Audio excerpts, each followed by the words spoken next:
Puji Tuhan, shalom semuanya. Shalom, shalom juga. Puji Tuhan, apa kabar? Semua baik-baik. Amin. Tuhan kita Tuhan yang baik, Dia selalu bekerja di dalam segala hal untuk mendatangkan kebaikan. Siapa percaya saat ini pun Tuhan sedang bekerja. Secara kasat mata kita nggak bisa melihat Tuhan bekerja, tapi saat kita berdoa, Tuhan sedang bekerja. Dan apa yang Dia kerjakan dalam hidup saudara bukan mendatangkan kecelakaan, bukan mendatangkan keburukan, tapi Tuhan selalu mendatangkan kebaikan. Yang setuju katakan amin. Hari ini saya menyampaikan satu tema kebenaran firman. Saya beri judul Bersamanya Selamanya. Ini adalah kerinduan Tuhan dan ketetapan Tuhan buat setiap kita anak-anaknya. Tuhan menciptakan kita bukan untuk hidup sementara saja di dunia ini, no.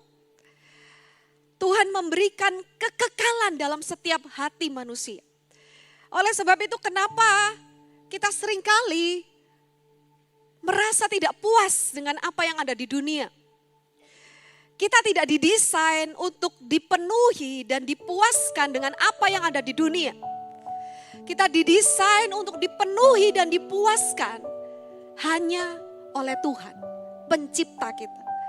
Dan kita diciptakan, saudara, bukan untuk fokus kepada hal-hal yang sementara di dunia, tapi Tuhan mau supaya kita fokus kepada perkara-perkara yang kekal. Saudara dan saya diciptakan Tuhan untuk bersama dengan Dia selama-lamanya. Umur manusia berapa? Kata firman kalau kuat 70 ya. Selebihnya itu kayak bonus. 70 itu cepet loh. Saya sampai kadang kerasa Tuhan ini udah 40 ya. Usia saya udah 40. Terus kok kadang capek ya Tuhan. Lebih berasa capek dari kayak sebelumnya itu nggak terlalu gampang capek gitu. Tapi saya sempat nanya, apa kuat ya Tuhan sampai 70, sampai 80 melayani Tuhan gitu kan. Hidup di dunia ini sangat singkat. Boleh katakan sangat singkat, 1, 2, 3, sangat singkat. Nah, sangat disayangkan kalau kebanyakan dari manusia hidupnya fokus kepada yang sementara dan yang sangat singkat ini. Kita perlu lihat rancangan Tuhan atas setiap kita. Bahwa Dia menetapkan kita untuk bersama dengan Dia selama-lamanya. Tuhan itu menciptakan kita untuk terhubung dengan Dia. Christianity is not just a religion. Kekristenan bukanlah sekedar agama biasa. Christianity is a relationship. Kekristenan adalah suatu hubungan. Tuhan mengumpamakan hubungan kita dengan Dia itu seperti bapa dan anak. Seperti suami dan istri. Seperti gembala dan domba. Seperti pokok anggur dan ranting-rantingnya. Ada hubungan, terhubung. Ada kesatuan. Ada keintiman. Kekristenan selalu berbicara tentang hubungan. Dan hubungan yang didasarkan oleh kasih. Dari sejak semula Tuhan menciptakan Taman Eden, semua yang baik, pohon, buah-buahan, ada sungai, ada binatang-binatang. Kemudian Tuhan menciptakan manusia dan ditempatkan di Taman Eden. Manusia, yang pertama Adam dan Hawa. Bagaimana di situ digambarkan kadang Tuhan berjalan-jalan dengan mereka di hari yang sejuk. Mungkin kayak sore-sore gitu ya. Tuhan berjalan dengan manusia, saudara. Tuhan menciptakan Taman Eden bukan untuk dinikmati sendirian. Tuhan menciptakan Taman Eden supaya manusia bisa ada di sana. Dan Tuhan itu menikmati fellowship dengan manusia.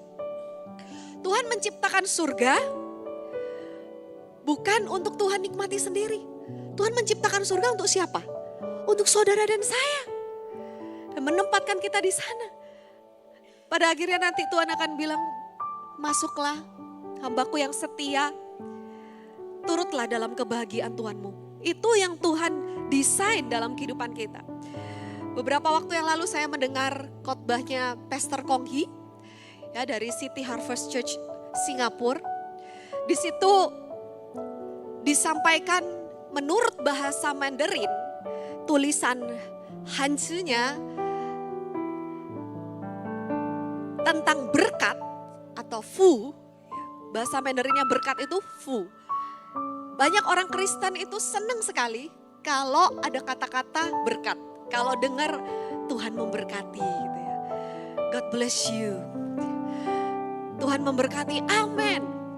Dan orang selalu berpikir bahwa berkat Tuhan itu adalah berhubungan dengan materi, dengan kesuksesan. Ya. Tapi ketika saya tahu firman Tuhan ini, kebenaran ini, bagaimana Tuhan itu menciptakan ya, tulisan Mandarin itu kan saya percaya itu juga Tuhan ya. Itu kok bisa menggambarkan ya, bagaimana adanya kesatuan antara Tuhan dan manusia, dan juga di taman itu adalah kata berkat dalam bahasa Mandarin ya. Supaya saudara nggak bingung, ayo kita mau sama-sama lihat sebentar ya, cuplikan dari khotbahnya Pastor Kong sekitar mungkin 1 menit. Silakan multimedia, terima kasih. Chinese word for garden is yuan. God took the dust of the ground, and with his mouth, his coal, he breathed into 2 people, Adam and Eve, and put them inside an enclosure. That's how you get the word garden. And then God blessed them. Genesis 1 verse 22. Now we Chinese people, we love the word blessed or blessing. How did the word 福 come about? God. 士字旁, that's God. And a human, 1口, 一个口. In loving union in the garden, in the 田地. So true blessing and prosperity is not about money. It's not about wealth. It is God and human, God and you, sharing a loving relationship. Amin, amin. Saudara melihat di sini bahwa berkat yang sesungguhnya bukan tentang uang, bukan tentang money, tapi berkat yang sesungguhnya itu adalah di mana Tuhan dengan kita manusia bisa bersatu dalam kesatuan fellowship yang indah di taman. Dalam Kisah 2 ayat yang ke-7 dan 8, firman Tuhan katakan, Yahweh Elohim membentuk manusia dari debu tanah, lalu dia menghembuskan nafas kehidupan ke dalam lubang hidungnya, dan manusia itu menjadi makhluk hidup. Di ayat 8, lalu Yahweh Elohim membuat sebuah taman di Eden di sebelah timur, di sana dia menempatkan manusia yang telah dibentuknya. Tuhan menciptakan taman, Tuhan menciptakan manusia, tapi nggak diciptakan sendiri-sendiri. Taman berdiri sendiri, manusianya nggak tahu di mana, Tuhannya nggak tahu di mana. Dan kata fu, berkat itu adalah kesatuan antara Tuhan dan manusia ada di Taman Eden. Jadi satu dalam satu tulisan berkat itu, saudara.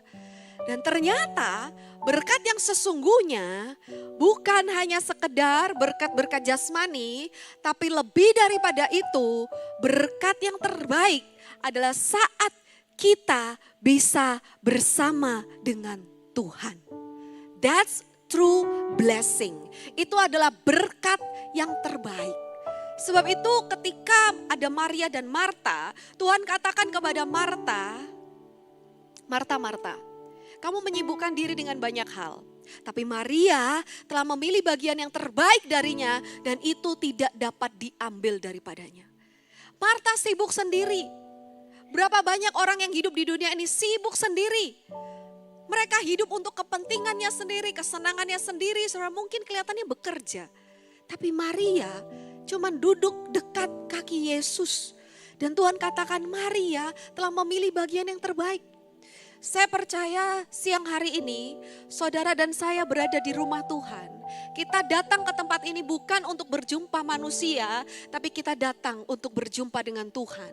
Oleh sebab itu ibadah yang disertai dengan rasa syukur merupakan keuntungan yang besar. Itu adalah sebuah berkat. Jadi boleh katakan kiri kanan, kamu diberkati di tempat ini. Ya, kamu diberkati di tempat ini. Banyak orang di luar sana, mungkin mereka menikmati yang lain, tapi saudara dan saya menikmati hadirat Tuhan. Berjumpa dengan Tuhan itu adalah berkat yang terbaik. Yang setuju boleh katakan amin. Tuhan menciptakan kita supaya kita diberkati. Dan artinya diberkati kita bisa dipersatukan dengan Dia. In loving relationship. Dalam persekutuan yang indah. Persekutuan yang penuh dengan kasih. Dan firman Tuhan katakan dalam Yeremia 31 ayat 3. Dari dahulu Tuhan berkata, aku telah mengasihimu dengan kasih yang kekal. Aku telah mengasihimu dengan kasih yang kekal. Oleh karena itu, aku telah menarik engkau dengan kasih setia. Tuhan itu adalah kasih. Semua yang Dia lakukan based on love. Semua yang Dia lakukan selalu berdasarkan kasih. Dan kalau kita sebagai anak Tuhan, kita tahu kita begitu dikasih oleh Tuhan. Kasihnya Tuhan tuh aktif menarik kita. Aku telah menarik engkau dengan kasih setia. Siapa yang bawa saudara ke tempat ini? Siapa yang bawa saya jauh-jauh terbang dari Surabaya ke Palangkaraya? Saya tahu bukan Pastor Chun yang bawa saya. Bukan Pastor Feby yang bawa saya ke tempat ini. Tuhan yang telah menarik saudara dan saya dengan kasih setianya untuk bisa bersatu di dalam ibadah hari ini. Kita tahu bahwa setiap langkah orang benar ditetapkan oleh Tuhan. Setiap langkah kita ke gereja ini itu adalah ketetapannya Tuhan. Itu adalah karena Tuhan yang menarik kita untuk kita melekat dengan Tuhan. Untuk kita selalu dekat dengan Tuhan. Ini adalah blessing, saudara. Gak semua orang bisa seperti ini loh. Benar. Sebab bukan kita yang memilih Tuhan, tapi Tuhan yang memilih saudara. Dan saya percaya semua yang hadir pada siang hari ini, saudara dan saya adalah orang-orang yang dikasihi, dipilih oleh Tuhan. Amin. You are loved, you are chosen. Engkau dikasihi, engkau dipilih oleh Tuhan. Dan Tuhan sangat menginginkan saudara. Berikan tepuk tangan bagi Tuhan yang begitu mengasihi kita. Amin, amin. Tuhan memberikan kekekalan di dalam hati kita. Tuhan udah merancangkan ada kehidupan kekal. Di mana aku berada, di situ pun kau berada. Tuhan begitu romantis ya saudara. Dan kita tahu bahwa Tuhan itu selalu ingin dekat sama kita. Dan Dia sudah merancangkan kehidupan kekal bagi setiap kita. Dan kasih-Nya selalu aktif menarik kita. Kita lihat hari ini, apa aja sih yang Tuhan lakukan buat saudara dan saya. Yang pertama, karena kasih-Nya hebat atas kita, Dia memanggil kita. Tuhan yang memanggil kita. Siapa di sini yang pernah ngalamin, aku kok kayaknya diingetin Tuhan ya untuk doa. Aku kok kayaknya diingetin Tuhan ya untuk baca Bible. Aku kok kadang diingetin sama Tuhan untuk doain orang. Itu cara Tuhan untuk manggil kita. Tuhan katakan, come to me, datanglah kepadaku. Yang letih, lesu, berbeban berat, aku akan memberikan kelegaan kepadamu. Come to me. Itu adalah Tuhan memanggil kita.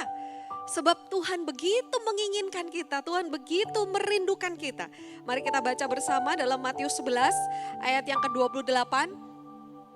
Mari kita baca bersama-sama, 1, 2, 3. Datanglah kepadaku, kamu semua yang lelah dan berbeban berat, dan aku akan memberi perhentian kepadamu. Come to me. Ini panggilan Tuhan, datang kepadaku. Kamu semua yang letih lesu berbeban berat. Di dunia ini memang melelahkan. Memang capek hidup di dunia ini. Makanya nanti ketika kita dipanggil Tuhan itu ada firman ya. Sudah beristirahat dari jerih lelahnya. Kenapa ketika kita datang sama Tuhan kita kok dapatkan peristirahatan kata Tuhan. Aku yang memberikanmu kelegaan. Saya mau kasih tahu satu kebenaran saudara. Ketika kita datang sama Tuhan, sebenarnya Tuhan itu mau melayani kita. Kita udah capek, kerja ini, kerja itu, ngelakuin ini dan itu. Tapi saat kita datang sama Tuhan, mungkin kita cuman duduk, berlutut saudara. Sebenarnya Tuhan yang melayani kita. Beri dirimu nak, untuk aku beri kasih minum, untuk aku kasih makan lewat firman-Ku. Beri dirimu nak, untuk kamu beristirahat dalam pelukanku. Ketika kita berdoa saudara, sebenarnya Tuhan sedang menghibur kita. Tuhan sedang menguatkan kita. Tuhan sedang memeluk kita. Kadang kalau saya doa gitu ya, saya bilang Tuhan terima kasih. Lia, saya ngerasa saya dipeluk Tuhan. Atau mungkin ketika saya sujud, saya bayangkan saya tuh seperti sedang menyentuh kakinya Tuhan. Dan kelihatannya kita berdoa gak terjadi apa-apa. Tapi sebenarnya secara alam roh, manusia rohani saudara itu sedang dikuatkan kembali. Dibangkitkan kembali. Sebab itu jangan heran. Ketika kita susah, letih, terus kita ngerasa capek waktu kita datang sama Tuhan, kita doa, kok kayak ada kelegaan ya. Masalahnya masih ada, tapi kok udah beda ya. Pertamanya marah-marah, terus udah ada damai sejahtera ya. Itu cara Tuhan untuk melayani setiap kita. Dia tahu apa yang kita butuhkan. Dan dia berikan apa yang kita butuhkan. Datang kepadaku. Kemarin saya ngobrol sama Pastor Feby. Beliau punya banyak pekerjaan. Ada catering, ada restoran. Ya. Tapi sibuk-sibuknya, ya kegiatannya, pekerjaannya sebanyak-banyaknya. Beliau setiap pagi, jam 4 pagi itu udah bangun dan berdoa sama Tuhan. Dan Pastor Feby sampaikan bahwa semuanya itu dari Tuhan. Dan memulai sesuatu bersama dengan Tuhan. Melakukan segala sesuatu bersama dengan Tuhan. Saya sampai mikir nih ya, kok bisa ya menangani makanan sampai ratusan pesanannya. Tuh saya siapin makanan untuk satu rumah aja kayak udah bingung gitu kan. Pasti kekuatan dari Tuhan, tidak mungkin saudara. Saya juga punya rekan di Surabaya, namanya Pastor Sampurno, kalau saudara pernah tahu. Dulu beliau itu bukan hanya nol tapi minus. Ketika papanya meninggalkan bukan warisan, meninggalkan hutang. Sehingga sampai minus. Tetapi ketika beliau udah mengenal Tuhan, apa yang dilakukan? Setiap pagi berdoa. Sampai sekarang jam 5 pagi anaknya bilang setiap pagi mau di holiday, mau di luar negeri, papanya pasti sempatkan waktu untuk berdoa setiap pagi sebelum aktivitas. Dan saya sendiri menyaksikan bagaimana Tuhan memberkati hidupnya. Dari minus sampai surplus bisa menjadi berkat. Kita gak bisa hidup mengandalkan diri kita sendiri. Ya mungkin Tuhan bilang gak apa-apa, coba aja. Kamu ngerasa masih bisa hidup sendiri dengan kekuatanmu, kamu berusaha untuk selesaikan masalahmu sendiri, coba aja. Tapi ketika kita tahu kita gak bisa tanpa Tuhan. Seperti pujian tadi saudara, kita datang sama Tuhan. Percaya ketika kita berdoa, kelihatannya kita gak ngapa-ngapain nih. Tapi sebenarnya Tuhan sedang bekerja dalam kehidupan kita. Siapa mau meresponi panggilan Tuhan untuk berdoa, berikan tepuk tangan bagi Tuhan, amin. Amin, amin. Kita juga gak bisa loh datang sama Tuhan kalau gak dipanggil. Gak mungkin saudara. Gak ada seorang pun dapat datang kepada Tuhan tanpa dipanggil sama Tuhan. Tapi ketika saudara dapatkan kebenaran firman Tuhan ini, ketika Tuhan taruh kerinduan ini buat saudara. Iya aku mau berdoa setiap pagi aku sekarang mau, setiap hari aku mau berdoa ya. Itu dari Roh Kudus. Tuhan ciptakan kita, tubuh harus tidur, harus rest, setiap hari harus tidur. Kalau kita tidurnya cuma seminggu sekali, badannya jadi apa? Pasti jadi lemah, sakit-sakitan, ya kan? Sama secara rohani. Kalau kita cuma datang ke gereja seminggu sekali dan kita berharap roh kita kuat, gak bisa. Setiap hari.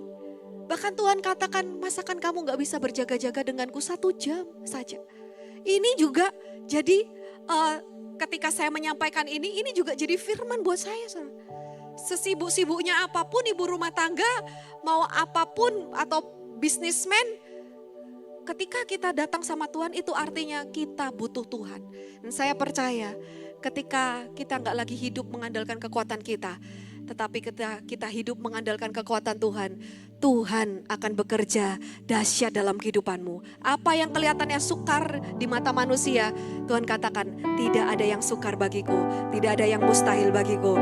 Percaya saudara, ketika Tuhan memanggil kita dan kita meresponi, iya Tuhan, aku datang kepadamu. Saudara akan lihat ada kekuatannya, kemuliaannya, keajaibannya dia nyatakan dalam hidup saudara. Amin. Hati yang menyembah, hati yang melekat padamu Yesusku, kekasih hatiku. Engkaulah hidupku, segalanya bagiku, pujaanku selama-lamanya.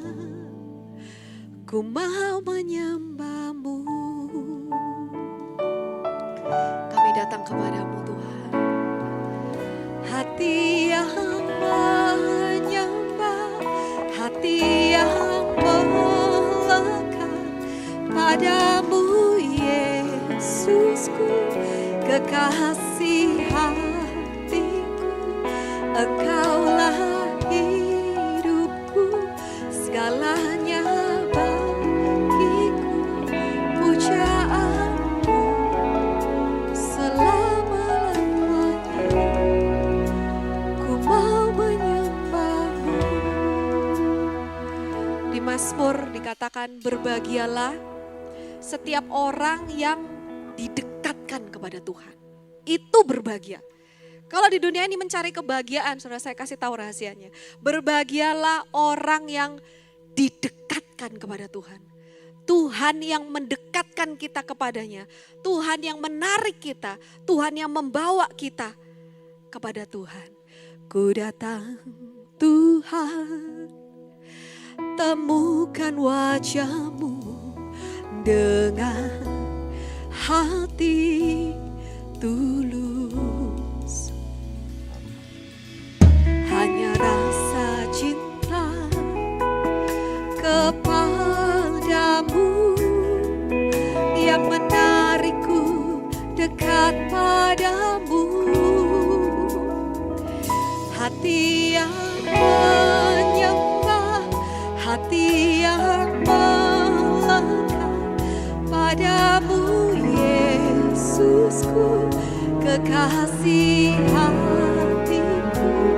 Engkaulah hidupku, segalanya bagiku, pujaanku selama-lamanya. Ku mau menyembahmu. Yang rindu selalu dekat dengan Tuhan. Hati yang menyembah, hati yang berikan kami hati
penyembah-penyembah. Ingat saudara, kita tidak didesain untuk hidup sementara di dunia ini. Tetapi kita didesain untuk menyembah dan menyenangkan hati Tuhan. Kita mesti tahu tujuan hidup kita. Dan kita mesti tahu identitas kita sebagai penyembahnya. Tuhan selalu memanggil kita. Saya percaya nanti keluar ya, selesai ibadah ini saudara, Roh Kudus akan berbicara kepada saudara. Roh Kudus akan terus panggil saudara. Dia akan terus aktif dalam hidupmu.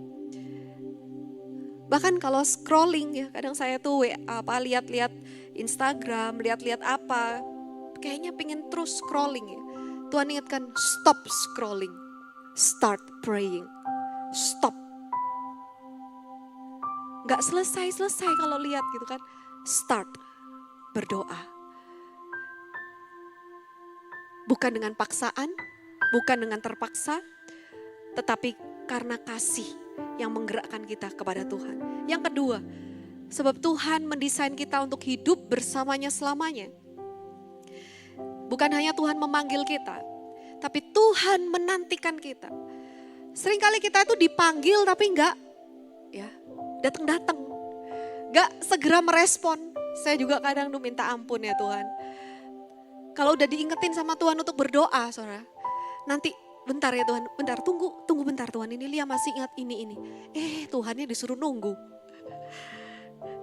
Kita sering dengar ayat ya, orang yang menanti-nantikan Tuhan akan mendapat kekuatan yang baru. Tapi sebenarnya sebelum kita menantikan Tuhan, Tuhan itu sudah terlebih dahulu menanti-nantikan kita. Mari kita baca firman Tuhan dalam Yesaya 30 ayat yang ke-18. Sebab itu Tuhan menanti-nantikan saatnya hendak menunjukkan kasih-Nya kepada kamu. Sebab itu Ia bangkit hendak menyayangi kamu. Ini ayat favorit saya, salah satu ayat favorit saya.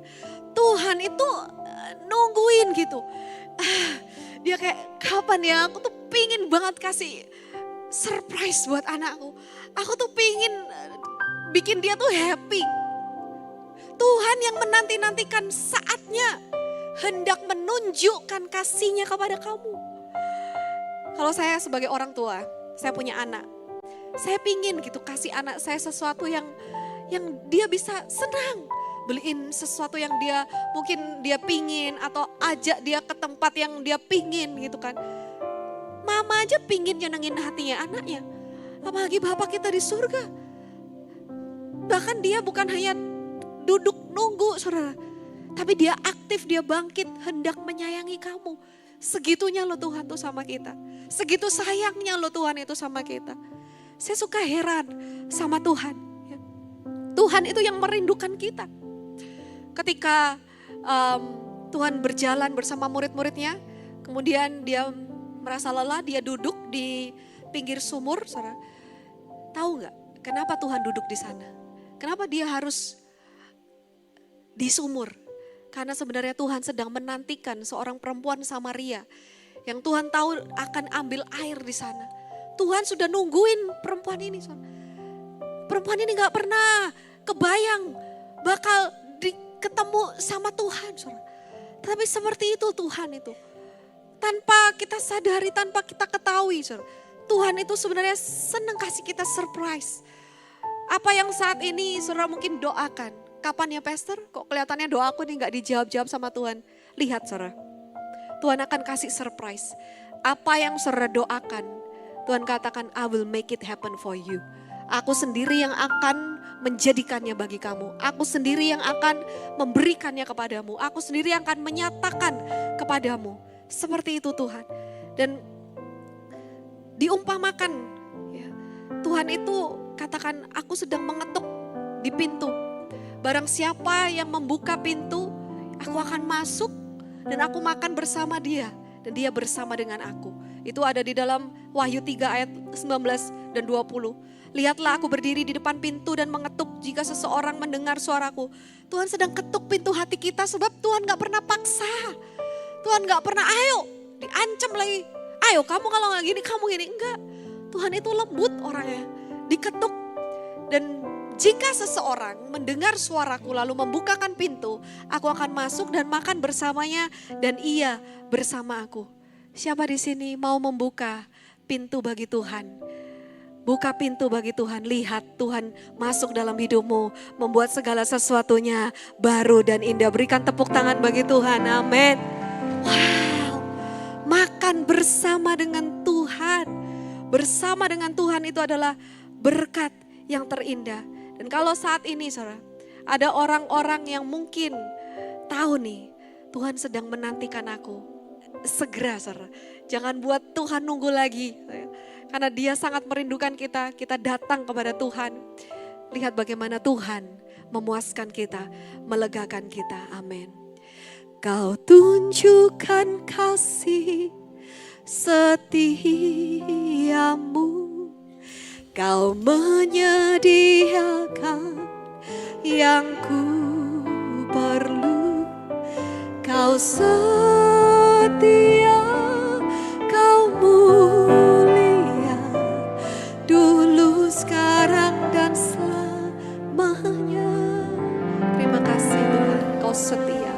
Kau tunjukkan kasih setiamu.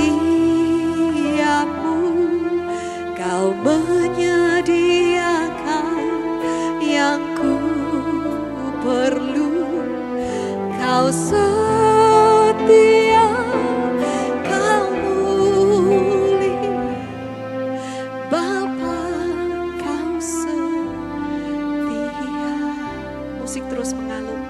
Ketika Tuhan berjumpa dengan perempuan Samaria, kelihatannya Tuhan itu seperti minta sesuatu dari perempuan itu. Padahal sebenarnya Tuhan itu mau memberikan yang luar biasa bagi perempuan. Aku memberikanmu air kehidupan. Ketika kita datang kepada Tuhan, saudara, apa yang Tuhan bisa kasih dalam hidup saudara itu gak pernah main-main. Tuhan kasih dalam kehidupanmu tuh gak ada manusia yang bisa kasih. Gak ada dunia yang bisa berikan. Sebab itu hanya datang kepada Yesus. Tuhan gak bilang datang kepada pastormu, datang kepada pacarmu, datang kepada sahabatmu. Enggak. Tuhan panggil dia. Katakan, come to me. Hanya kepadaku. Datanglah kepadaku. Aku yang akan memberikan kepadamu. Amin. Yang ketiga saudara, bukan hanya Tuhan itu memanggil kita. Bukan hanya Tuhan itu menantikan kita. Tapi yang ketiga, karena dia mau bersama dengan kita selamanya, Tuhan menuntun kita. Yang bisa bawa kita ke Tuhan ya cuma Tuhan sendiri. I am the way, kata Tuhan. Akulah jalan, kebenaran, dan kehidupan. Tidak ada seorang pun dapat datang kepada Bapa jika tidak melalui aku. Hanya Tuhanlah satu-satunya yang bisa bawa kita, yang bisa menuntun kita kepada Dia. Dan Tuhan sudah memberikan Roh Kudus dalam hidup saudara dan saya. Roh kebenaran akan menuntun kita kepada seluruh kebenaran. Ketika saudara dan saya sedang mendengar firman Tuhan seperti ini, sebenarnya kita sedang dituntun sama Tuhan. Firman-Nya itu seperti pelita bagi setiap jalan dan setiap langkah kita. Mari kita lihat dalam Yohanes 10 ayat yang keempat. Bagaimana sang gembala menuntun kita domba-dombanya. Ketika ia menuntun domba-domba miliknya, ia berjalan di depan mereka. Dan domba-domba itu mengikuti dia karena mereka mengenal suaranya. Tuhan menuntun kita domba-dombanya. Kalau saya setir, saya suka buka Google Map supaya nggak tersesat atau kesasar. Saya perhatiin benar-benar nih, arahnya kemana ya ini. Terus di situ biasanya ada suara. 500 meter ke depan belok kanan. Saya mulai terus dengerin. Habis 500 meter, sebentar lagi 400 meter, sebentar lagi 300 meter. Saya dengar, saya lihat. Supaya saya nggak salah jalan. Dalam hidup ini kita perlu tuntunan. Yang setuju katakan amin. Dan Tuhan memperdengarkan suaranya lewat firman Tuhan untuk menuntun kita. Banyak orang yang salah dengar suara temannya, dengar suara pacarnya, dengar suara yang lain.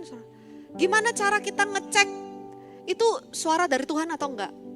Cek apakah sesuai sama kebenaran Tuhan.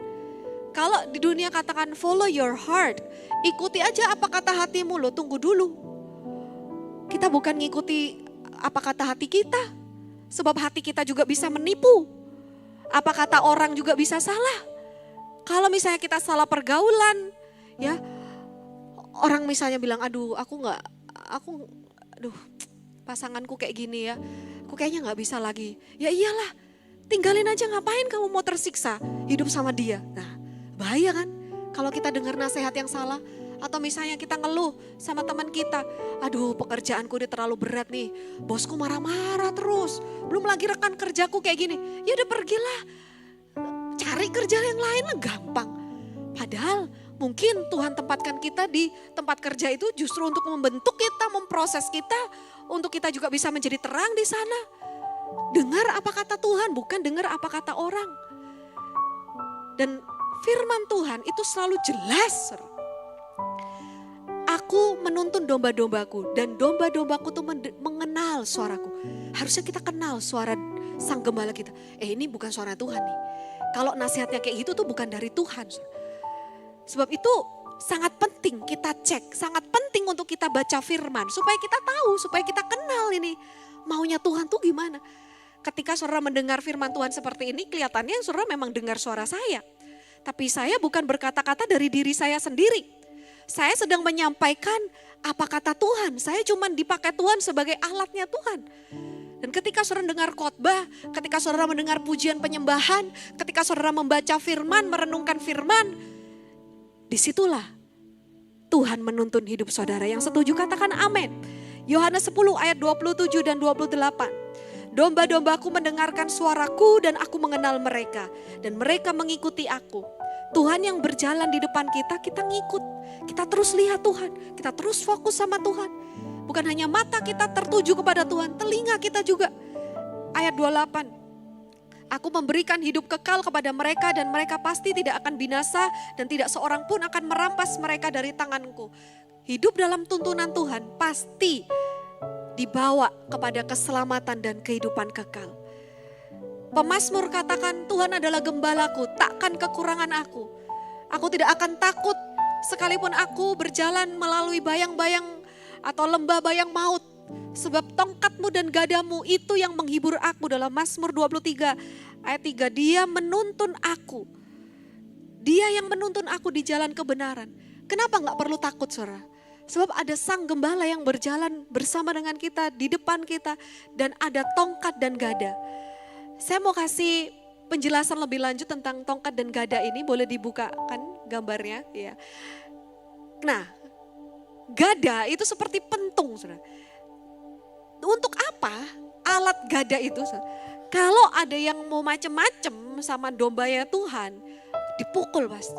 Mau ada serigala, mau beruang, mau ada singa yang mengancam nyawa domba-dombanya, itu gembala itu punya gada. Dan tongkat itu ada lengkungannya, nah itu dipakai untuk mengarahkan domba-domba. Kalau ada dombanya yang mau salah jalan, sang gembala itu akan giniin ya, supaya lehernya itu masuk ke dalam yang tongkatnya itu terus digiring. Jangan-jangan kamu jangan ke sana nanti kamu masuk jurang. Sini. Mohon maaf, domba itu adalah hewan yang agak-agak on ya. Jadi kalau temennya di depan itu kesasar masuk jurang, dia bisa ikutan masuk jurang. Makanya perlu sekali ada gembala. Domba gak bisa jalan sendiri. Dan tongkatmu dan gadamu itu yang menghibur aku, yang menenangkan aku.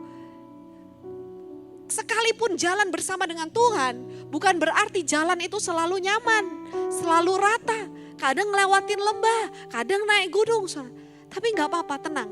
Selama sang gembala menyertai kita, kita pasti tiba selamat sampai tujuan. Berikan tepuk tangan bagi Tuhan kita, amin.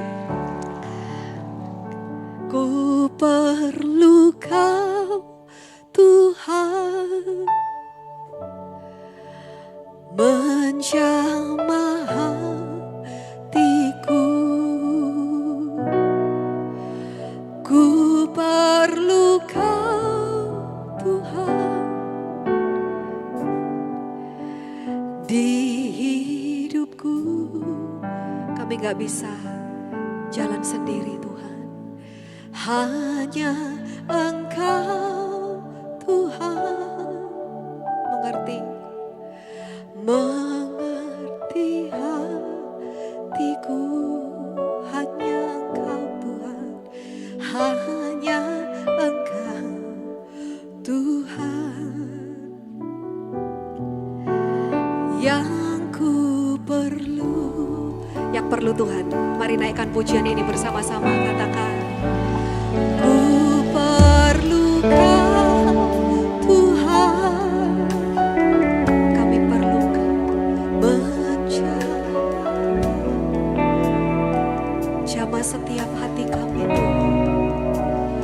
Ku perlu Kau Tuhan di hidupku. Oh, hanya Engkau Tuhan. Hanya Engkau yang mengerti hatiku. Hanya Engkau Tuhan yang ku perlu. Hanya Engkau Tuhan, hanya Engkau Tuhan yang kami perlukan, yang ku perlu. Sekali lagi katakan hanya Engkau Tuhan, hanya Engkau Tuhan yang ku perlu.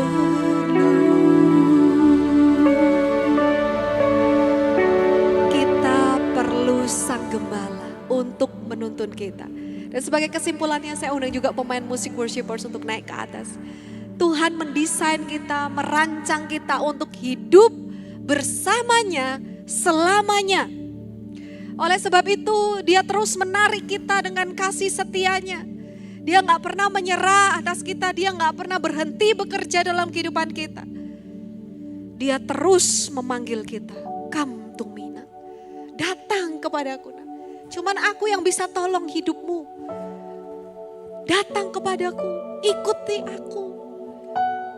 Berjalan bersamaku. Yang kedua, saudara, bukan hanya Tuhan memanggil kita, tapi Tuhan juga menantikan kita. Dia begitu merindukan kita, saudara. Dia selalu ingin dekat dengan kita, Dia selalu ingin ngobrol sama kita. Tuhan selalu ingin menyatakan isi hatinya kepada anak-anaknya, kepada kekasih-kekasihnya. Dan yang ketiga, Tuhan menuntun kita. Tuhan tahu kita tuh gak bisa jalan sendiri. Sebab itu Dia selalu menuntun kita. Dengan firman-Nya Dia terus berfirman. Dia terus berfirman. Dia terus berfirman. Mau lewat hamba Tuhan, mau lewat pujian penyembahan yang didengarkan melalui YouTube, Dia terus berfirman kepada kita, menuntun kita. Firman-Mu adalah pelita bagiku dan terang bagi setiap jalanku. Dan berbahagialah setiap orang yang hidupnya dituntun oleh Tuhan. Gak mungkin tersesat. Jalan hidupnya akan terus naik bukan turun. Dan jalan hidup orang benar semakin terang seperti rembang tengah hari. Siapa di sini mau dituntun oleh Tuhan? Sama-sama bangkit berdiri, katakan, ku perlu Kau Tuhan, menjamah hatiku.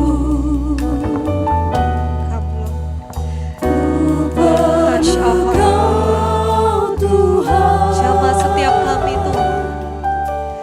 Di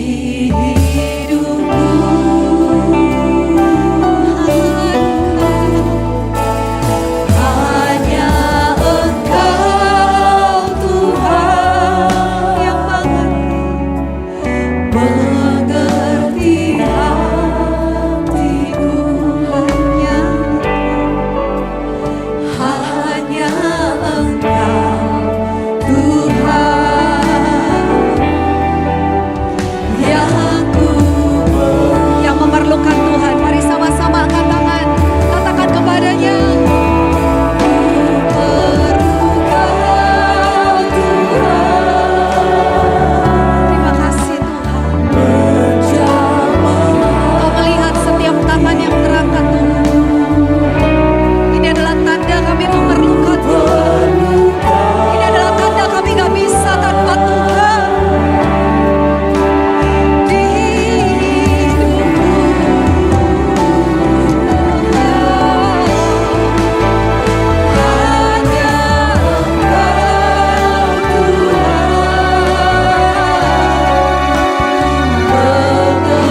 Thank you, Lord.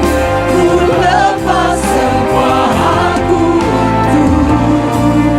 untuk menerima kehendak-Mu. Jadilah kehendak-Mu atas hidup kami, Tuhan.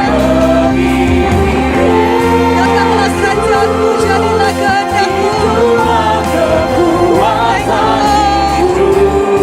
Thank you, Lord.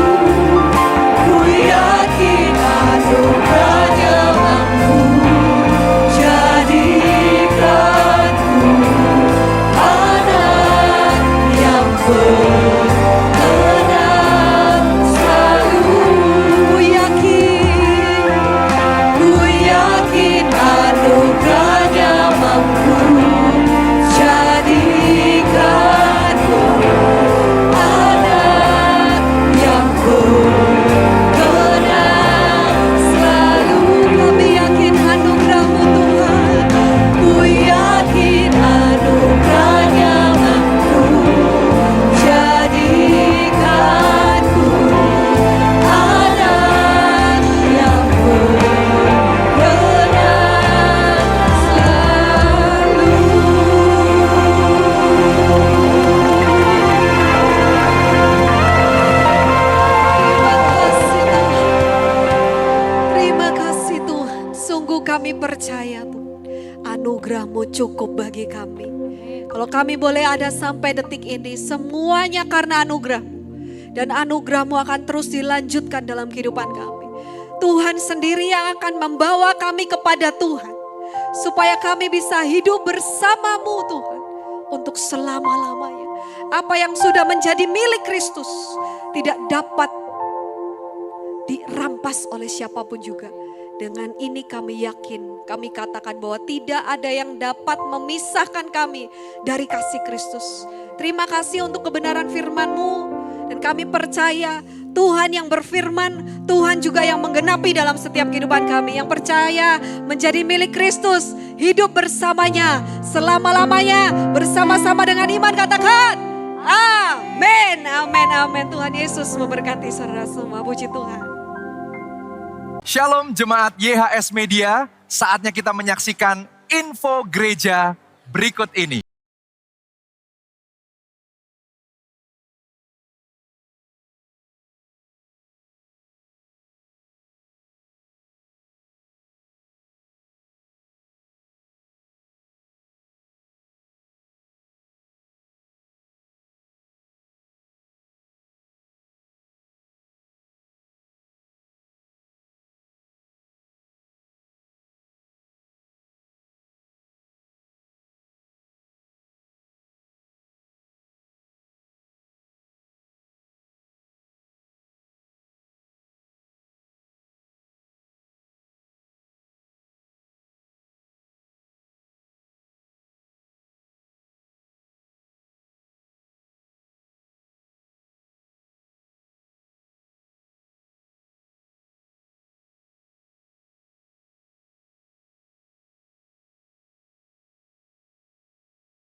Terima kasih sudah beribadah bersama kami. Saat ini kita akan masuk dalam momen korban ucapan syukur kepada Tuhan. Bagi saudara yang ingin memberikan persembahan atau persepuluhan, dapat menyalurkannya melalui rekening BCA Sinode Gereja YHS dengan nomor rekening 010-922-9000 atas nama Gereja YHS. Mohon menuliskan keterangan persembahan atau persepuluhan serta asal kota. Persembahan dan persepuluhan juga dapat diberikan melalui aplikasi pembayaran online yang saudara miliki dengan memindai kode QR yang tertera di layar. Kemurahan hati saudara sangat mendukung setiap pekerjaan dan pelayanan di gereja ini. Yeshua HaMashiach bless you.